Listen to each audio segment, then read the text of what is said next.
Around the association we go, from a 9-game slate in the NBA on a Tuesday night, live right here on a Wednesday morning on the early line on SportsGrid. We had an 11-game win streak at stake last night for the Boston Celtics as the C's went into Cleveland against the Cavaliers. Booked as an 8-point road favorite, they had covered in the last 5 games in the 11-game win streak and up by 22. With 9 minutes remaining in regulation, it seemed easy, DRS, that Boston would win 12 in a row and more than likely cover for the 6th consecutive game. But enter Dean Wade, the fourth-year NBA pro out of Kansas State, who entering last night had scored 3 career games of 20-plus points, scored 20 in the fourth quarter for the Cavaliers as the Cavs come all the way back to win outright 105-104 last night in the land. Stays under the total, too. And we were talking about it yesterday. You're trying to set this basketball game up, and you know it's not going to be a good thing for the Cleveland Cavaliers if the Boston Celtics do whatever they want on offense, which means you're going to have a higher tempo game. That's the way it started last night, too, Ben. 33-25 at the end of the first quarter looked like another easy win for the Boston Celtics. And also, they were full gas in that starting lineup. Tatum, 38 minutes. Porzingis, 32. Holiday, 36. White, 35. And Brown, 37. They didn't shoot particularly well, just coming in just under 42% from the three-point line. They were fine. Right around 40% as a team, but also in a game that's usually a slugfest, 105-104. It's probably like, it's an ugly game, a lot of free throw attempts. That wasn't the case. Only 12 total attempts here for the Boston Celtics, 11 total attempts for the Cleveland Cavaliers. This game looked like it was going to be put away with an easy Celtics victory until the fourth quarter happened. 34-17 final of that fourth quarter, which Cleveland won going away. That's a nice win for the Cavaliers. A shocking defeat for the Boston Celtics, who we were joking at. Will they even lose another game down the stretch here? It felt like they were running so hot, but certainly sometimes you get a little bit of bad breaks here. The call at the end of the game overturned, and away you go with the Cleveland Cavaliers W. A team-high 23 points for Dean Wade. And again, no Spider last night. No Donovan Mitchell, no Evan Mobley for Cleveland, and yet they muster up the rally in the fourth quarter. They were down by 22 with 9 minutes remaining. In the next 8 minutes or so, a little bit less than that, in fact, about 7.5 minutes, Cleveland went on a 32-6 run to take a 4-point lead in the final minute and 40. That was how drastic the comeback effort was. Jason Tatum, a double-double for Boston last night, a game-high 26 points and 13 boards. Kristaps Porzingis scored 24. Jaylen Brown scored 21. All the makings for Boston to win its 12th consecutive game, except for that Cleveland comeback. The Cavs now 10-9 against the spread this year as an underdog, winning outright as an 8-point dog. 9 of those 10 covers an outright victory. Cleveland gets to the 40-win benchmark, now 40-21, third best mark in the Eastern Conference. A half game behind Milwaukee, who now has the longest active win streak in the Eastern Conference, 6 in a row. They are still 7.5 games, though, behind the Boston Celtics, 48-13, still the mark for the C's. Yeah, exactly. And we're expecting still big things from the Celtics. You're going to lose sometimes here. Maybe it'd be alarming if they lost by 20 points to an undermanned Cleveland Cavaliers team. But moving down the stretch, we're not losing any faith there. They're going to win the Eastern Conference, from my opinion, and also easily get that number 1 overall seed in the East heading into the playoffs. But it will be fun because we do think we are turning that tide here for Milwaukee as a team that's like, you know what? We don't even need Giannis now and we can win basketball games. So we'll see what they have down the stretch. But the East certainly the class of the East, no doubt about that.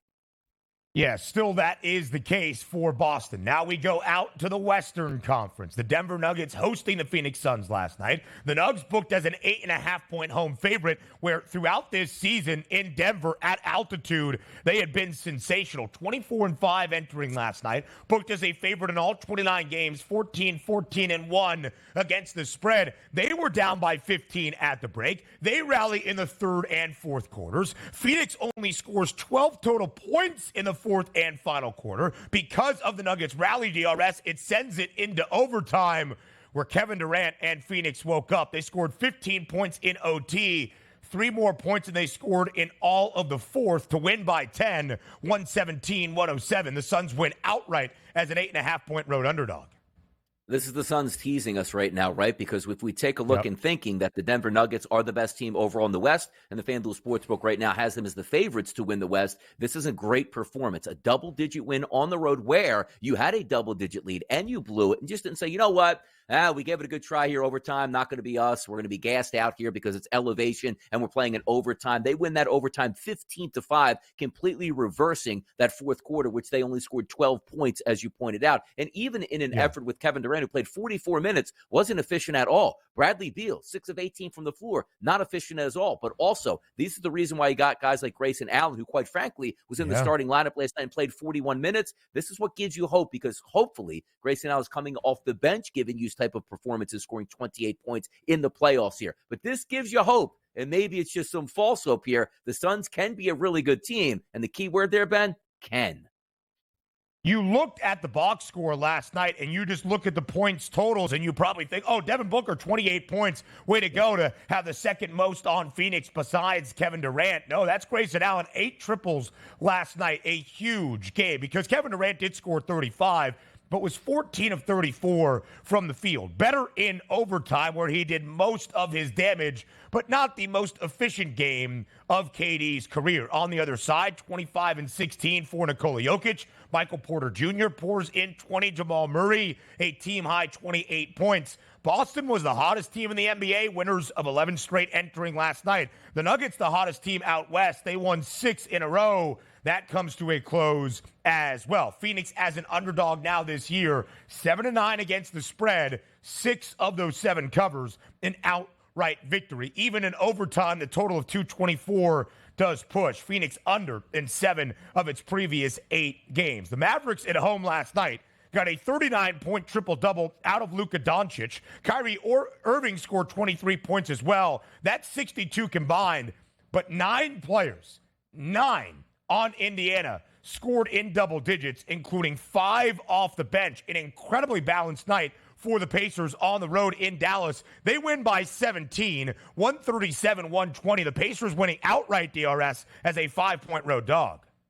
Yeah, it just feels like you want to throw the towel on the Dallas Mavericks on the season. Now, it's not because they don't have great players, because they have 2 great players, but just in that stacked West, they just seem to be slipping here. And again, you can point to him by saying, well, you need Luka Doncic to step up. How many nights have we seen it so far? 30-point triple-doubles, which included last night. 39, 11, and 10, and they get blown out on their home court. And also, efficiency. 50% shooting here from Luka Doncic. 8 of 19 from the floor for Kyrie, which isn't that bad, and yet you still got blown away. It just felt like when they made that move for Kyrie, it was like, you know what? We have our 2 superstar players. Can we build a bench enough around them to be a great supporting cast? We don't have that, because on a night-to-night basis, both of those guys are balling, Ben, and they're still not winning basketball games. Now, having said that, they're 34 and 28. They're going to be in the playoffs, but is anybody looking forward to the Mavericks as one of those teams like, hey, let's get into the playoffs and do a lot of damage here? It's certainly not me at this point. In games like that against the Pacers on your home court, and on your home court against the Philadelphia 76ers, losing those ball games, you can't trust this Mavs squad.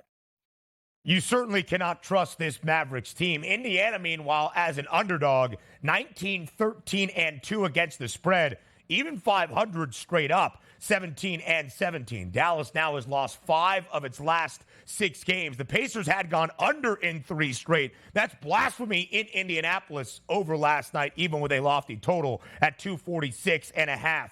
No Jalen Brunson, and some issues for the New York Knicks now down the stretch. A 3-point home favorite last night inside Madison Square Garden against the worst cover team in the NBA. That's Atlanta. And the Hawks win outright by 16, Donnie. 116-100 inside MSG. I mean, we were hoping to get like Jalen Brunson matching up against Trae Young, but instead we got Bogdanovich versus Bogdanovich last night. And the Bogdanovich from the Atlanta Hawks was the superior team here, 116-100. By the way, that first quarter, 33-15. Get out of town. The Knicks were dead and buried right after quarter number 1, Ben. They certainly were. 116-100 goes slightly over a total of 214.5. New York now has dropped 8 of its last 13 games.